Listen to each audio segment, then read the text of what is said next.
Zaman now udah zaman YouTuber ya, itu sampai malam mereka masih bisa menggigit ya. Jadi penularannya melalui gigitan nyamuk. Apa yang harus kita lakukan untuk mencegah DBD adalah 3M plus ya. 3M itu apa aja? Ayo. Menguras. Apa yang dikuras? Bak mandi. Apa lagi? Mengubur. Apa yang dikubur? Sampah. Bukan diri sendiri dikubur ya. Atau masa lalu dan mantan. Ya. Itu jangan dikubur ya. Coba diingat yang baik-baik aja. Ya, mengubur, menguras sudah. Apa lagi? Mandi. Itu ketahuan nggak pernah mandi ya. Jadi ingatnya mandi ya. Yang terakhir menutup ya. Apa yang ditutup? Lubang apa yang ditutup, Dek? Oh, lubang sampah. Yang betul yang ditutup adalah lubang bak penampungan air. Nah, ya. Kenapa ditutup? Biar nyamuknya tidak bertelur di air. Nah, nyamuk bertelur di air yang jernih apa yang kotor? Yang kotor angkat tangan. Yang pilih air kotor angkat tangan. Ayo, yang pilih air kotor. Nggak usah takut. Kan udah selesai ujian kan? Ayo, yang pilih air kotor angkat tangan. Ya. Yang pilih air bersih angkat tangan. Belum semuanya yang di depan nggak angkat tangan ini. Kenapa? Belum pakai Rexona? Ya. Jadi dia pilih bertelur di air yang bersih. Kenapa begitu? Makanya kita perlu tutup air-air yang bersih. Nah, jadi bak penampungan air bersih kita perlu ditutup. Makanya 3M itu menutup. Yang ditutup adalah bak-bak air bersih. Yang dikuras adalah bak-bak air bersih. Nah, itu metode logikanya. Kalau air kotor ngapain kita kuras? Ngapain kita tutup? Karena dia nggak perlu, ya. Gitu. Nah sekarang zaman now sekarang udah nggak 3M aja, tapi ada plusnya. Ada yang tahu plusnya apa? Apa? Ayo. Plusnya apa? Ada yang tahu nggak? Pakai autan. Nah, yang pertama harus pakai anti nyamuk. Ya, yang kedua pakai kelambu. Baygon jangan diminum, ya. Apalagi dipakai mandi, jangan. Kalau putus cinta boleh. Oh, jangan ya, tetap.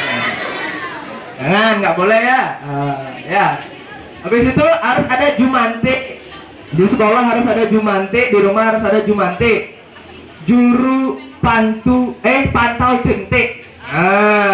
Itu jumante itu. Jadi dia mengecek jentik-jentik nyamuk. Nah, dari telur-telur nyamuk itu di air-air yang tergenang. Ya, itu yang harus dilakukan. Di sekolah biasanya ada vas bunga. Ya, ada nggak? Ada. Bunganya bunga hidup apa bunga plastik? Nah, panas. Yang paling pertama itu panas. Panasnya itu 3 hari tinggi terus menerus. Hari keempat dan kelima panasnya turun, tidak panas sama sekali. Hari ke-6 dan ke-7 jika tidak diobati, nah itu akan naik lagi dan sampai bisa terjadi pendarahan. Pendarahan yang terjadi adalah mimisan, bintik-bintik merah pada tangan, ya. Habis itu buang air besar berdarah, kencingnya berdarah. Itu yang bisa terjadi. Paling parah nanti tidak sadar, sampai shock. Kalau shock itu udah nggak sadar, koma. Itu. Dan itu tinggal menunggu game over. Game over. Kalau main game over. Ya. Yang harus dilakukan ketika panas, hari pertama sampai ketiga, yang pertama adalah minum paracetamol. Yang boleh kalian minum paracetamol vitamin C di rumah. Jangan minum amoxicillin. Ya. Tidak boleh, tidak dianjurkan. Jadi kalau ibunya, bapaknya, kakeknya, neneknya kasihin kalian amoxicillin, jangan mau. Karena Pak Dokter sudah kasih tahu itu tidak bagus. Jadi yang selalu disediakan di rumah adalah paracetamol. Setelah minum paracetamol, berobat segera ke puskesmas.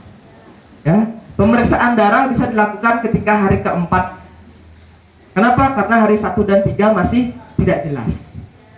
Hari keempat biasanya akan terjadi penurunan trombosit. Tahu nggak trombosit? Yang anak IPA pasti tahu trombosit ya. Ya anak IPA. Ya, trombosit adalah sel darah yang untuk pembekuan darah. Ya, itu jumlah normalnya 150.000 sampai dengan 400.000 dalam badan manusia. Ketika terjadinya DBD biasanya di bawah 150.000. Nah, itu kita harus curiga itu terjadi hemodialisa namanya. Pemindahan cairan dari pembuluh darah, air yang ada di pembuluh darah itu keluar sehingga keluarnya di kulit ya. Itu yang terjadi.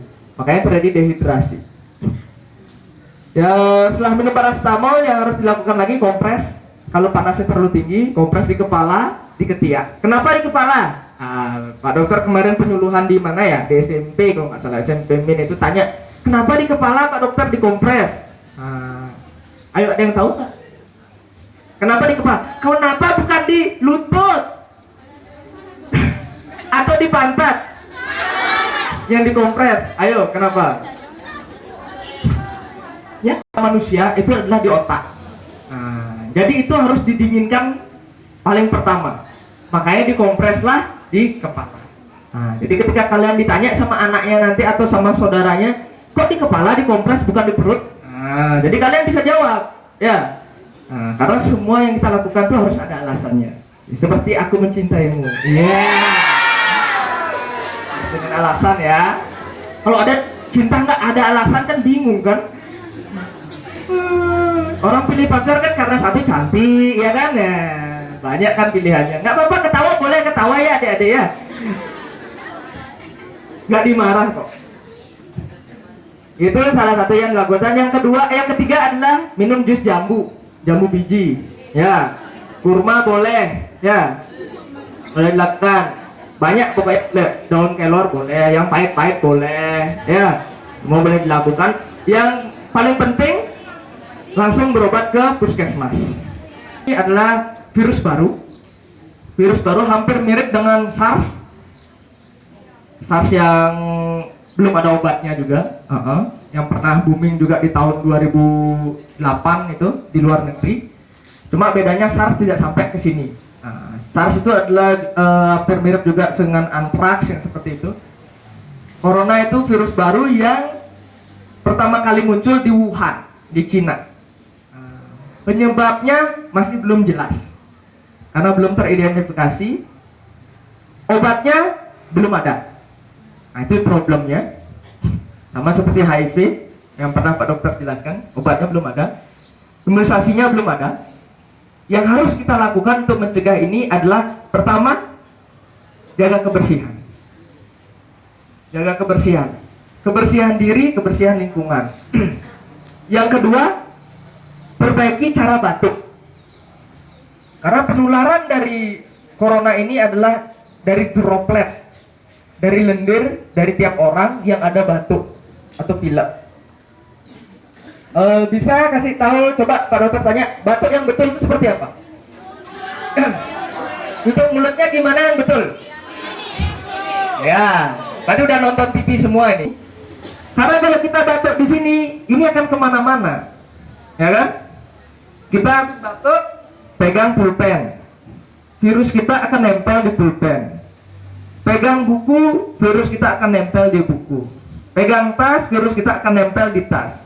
Pegang bangku, virus kita akan nempel di bangku. Dan semua yang kita pegang dengan telapak tangan ini, virusnya akan nempel di mana-mana.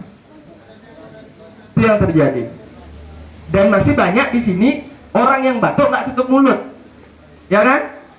Ya. Masalah dari anak kecil, anak SMP, SMA, kuliah, walaupun udah tua juga masih banyak yang batuk tidak tutup mulut. Itu yang pertama harus kita rubah untuk mencegah corona. Kalau agak panas bisa berteduh sedikit ke belakang, bisa ada yang maju sedikit, kasihan. Ya. Kasihan nanti yang putih jadi hitam, yang hitam tambah nggak kelihatan. Ya. Corona takut banget. Jomblo makin jauh, makin sering, makin panjang. Ya. Oke, itu baru dua yang harus dilakukan, jaga kebersihan sama atur batuk. Ya. Habis itu setelah kita bersalaman dengan orang, yang sekarang harus kita lakukan adalah cuci tangan. Cuci tangan dengan sabun dan air. Gimana cara buka keran yang betul? Pakai siku. Tetap semua yang harus kita lakukan, membuka keran dengan siku, sabun dengan siku, pakai sabun dengan siku. Jadi sabun yang kita gunakan bukan sabun batangan, tapi sabun cair. Sekarang tidak rekomendasikan lagi sabun batangan, tidak direkomendasikan. Ya, kecuali kita yakin di rumah kita tidak ada yang corona, masih boleh. Tapi kalau misalnya kita di wilayah sekolah, tempat publik, mall, dan semuanya itu sudah harus pakai tangan, pakai siku, ya. Jadi membuka kerannya dengan siku, komputernya. Baru cuci tangan kita. Setelah itu menutup keran juga dengan siku atau tekan dengan siku sabunnya. Baru pakai. Harus begitu. Mulai dari sekarang diterapkan seperti itu, sehingga nanti waktu ada corona di Sumba Timur, kalian tidak kaget. Jadi sudah terbiasa melakukan itu. Dari sekarang kasih tahu keluarganya semua di rumah, adiknya, bapaknya, ibunya, jangan meremehkan. Ini virus memang mudah diobatin, tapi mudah menyebar juga. Tapi vaksinnya nggak ada. Sekarang belum ada vaksinnya. Yang bisa kita lakukan adalah hanya mengobati secara suportif. Suportif itu yang kita obati adalah gejala-gejalanya saja. Gejala-gejalanya pertama adalah demam tinggi di atas 38 derajat Celcius. Yang kedua nyeri tenggorokan, ada batuk pilek, itu pasti ada. Kalau dibiarkan terus-menerus, dia masa inkubasi di dalam badan manusia itu 14 hari. Makanya sekarang di Bali, Jawa Tengah sudah terjadi lockdown namanya. Lockdown itu daerahnya sudah ditutup. Jadi semua sekolah, mall, keramaian ditutup per tanggal 16 kemarin karena sudah ada kasusnya. Nanti kalau ada kasus juga di sini kemungkinan akan lockdown juga terjadi sini. Jangan diaminkan ya. Kalau diaminkan nanti bayangkan kalau dalam 14 hari, kalau di Wuhan itu 1000 orang meninggal, penduduk Sumba Timur habis. Apalagi dengan kebiasaan kita yang maaf ya, tidak sama di kota besar, kebersihan kurang tahu, ya, meludah sirip pinang sembarangan dengan kebiasaan itu. Jadi otomatis kita pasti akan terpaparnya dengan cepat. Bersyukur kita belum ada di sini. Gitu. Jadi itu yang terjadi, akan bisa terjadi ke depan. Saya harus kasih tahu karena untuk mengantisipasi, tim sudah berjalan. Mulai dari sekarang sudah akan ada penjagaan di bandara, di pelabuhan. Semua warga yang datang dari luar akan diperiksa. Apalagi dengan gejala suhu di atas 38, batuk pilek, ada demam yang tinggi, nyeri menelan, sakit tenggorokan, sesak nafas. Biasanya di hari ke-14 akan terjadi sesak nafas. Itu. Dan membutuhkan ventilator. Ventilator di Sumba Timur itu terbatas. Tidak semua rumah sakit punya ventilator. Itu problemnya. Gitu. Ya, jadi betul-betul jaga kesehatan kalian, hindari berkumpul. Ya. Contohnya seperti ini. Ini perlu dihindari ketika ada virus. Bersyukur di Sumba Timur masih belum ada virusnya, makanya masih boleh berkumpul.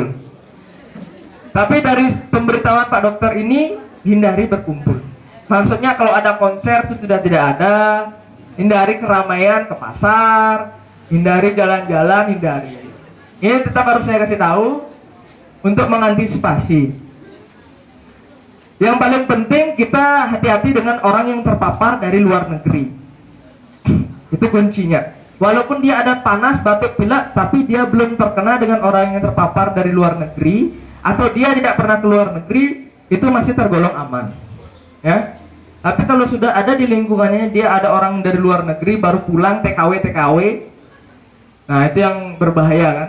Karena kan sekarang ini banyak, terus terang banyak dari Sumba Timur yang jadi TKW juga di luar. karena terjadinya virus corona ini mereka beberapa mungkin dipulangkan. Jadi kita harus antisipasi. Itu biasanya setelah sampai di Sumba akan dipantau selama 14 hari ke depan. Jadi mereka dapat pantauan dari dinas kesehatan, dari puskesmas, dari rumah sakit untuk kedepannya. Jadi ya, semoga kita dilindungi oleh Tuhan Yang Maha Esa. Baru amin. Nah ya oke, thank you, terima kasih.